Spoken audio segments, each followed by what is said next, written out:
ఇవన్నీ కూడా జలాధివాసానికి అన్ని ఏర్పాటు చేయడం జరిగింది సార్. ఇందులో జలాధివాసం, సాయంత్రం ధాన్యాధివాసం, రాత్రి ధాన్యాధివాసం.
మీరు కొంచెం ఇట్లా జరిగితే అందరూ వస్తారు.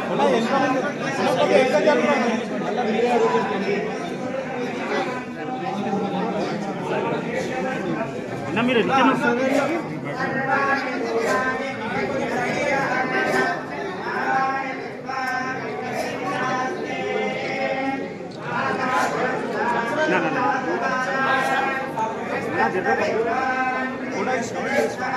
ఫోటో ఫోటో ఒకటి కొట్టని ఇస్తలేరు కదా మీరు. మూడికి వాళ్ళు పెడుతున్నారు.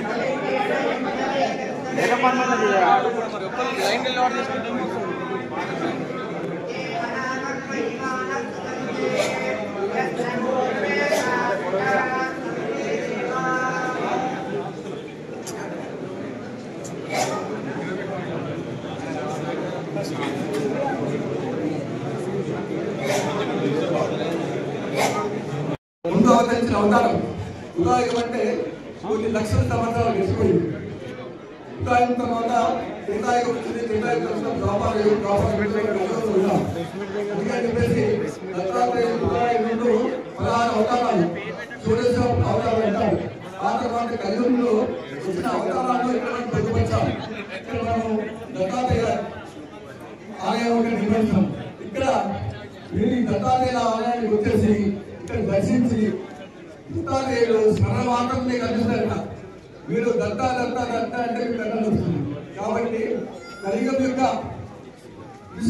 కలియుగం యొక్క ప్రాముఖ్యత ఏంటంటే ప్రతి నిత్యం నామస్మరణ పరోపకారంతో ముక్తి లభిస్తుంది. కాబట్టి మనం ఎన్ని కార్యక్రమాలన్నా ఎన్ని రోజులు చేసినా ఒకసారి వచ్చి ఈ దేవాలయానికి వచ్చి ఇక్కడ దర్శనం చేసుకొని అదేవిధంగా ఇక్కడ పక్కన పంచవటిని ఏర్పరిచాం.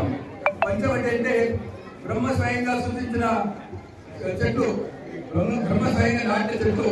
ఆ చెట్టుతో ఇక్కడ పంచవటిని ఏర్పాటు చేశాము. వాటికి ప్రదర్శన చేస్తే మొత్తం శక్తి ప్రదర్శన చేసినట్టు అవుతుంది.